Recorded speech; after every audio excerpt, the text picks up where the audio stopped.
What if I told you that both Moses and Jesus were Muslims? What if I told you that Islam means peace, obedience, and submission?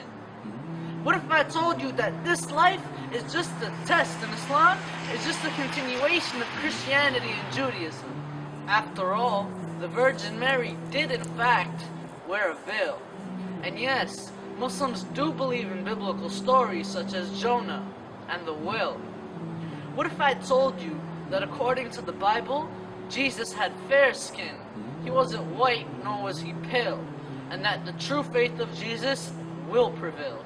What if I told you that the Bible was written hundreds of years after the death of Jesus by John, and that the modern Bible is something that man had drawn?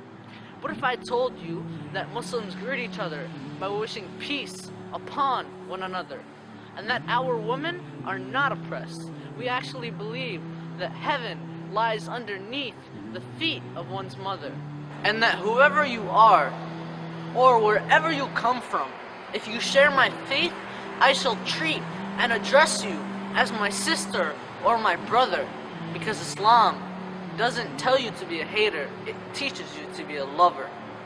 With this poem, I'm not attacking anyone's beliefs, so please do not be offended.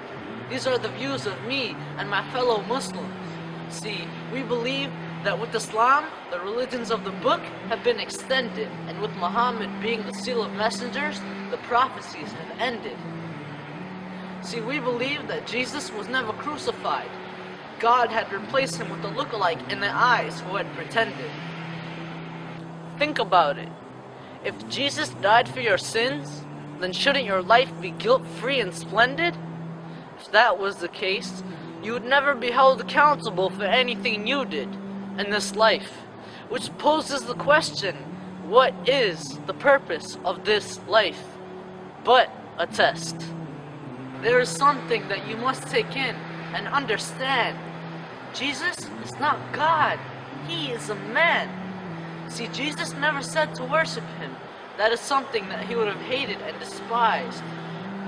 Because how could the creator and the creation even be related? See, that is something that can't even be contemplated. We too believe in his return, he is awaited, and when he does come back, all of these lies about him will be deflated. Like how people say he was crucified when he was actually elevated. In the Bible, Jesus was said to be a prophet. So how can one be a prophet to himself? See, Jesus never claimed to be divine. Did you know that both Christianity and Judaism forbid the consumption of both alcohol and swine? And actually, it is just a myth that Jesus ever drank wine. See, because the Bible we have today was modified in order to fit into the ways of mankind. But that is wrong. We shouldn't change the words of God to fit our ways. We should change our ways to fit the words of God. I love Jesus. Don't get me wrong. In fact, he is one of the most quoted prophets in the Quran. So I suggest that you research this matter so you can pass this test. So do yourself a favor and abolish your hate, because when the sun shines from the west, it'll be too late.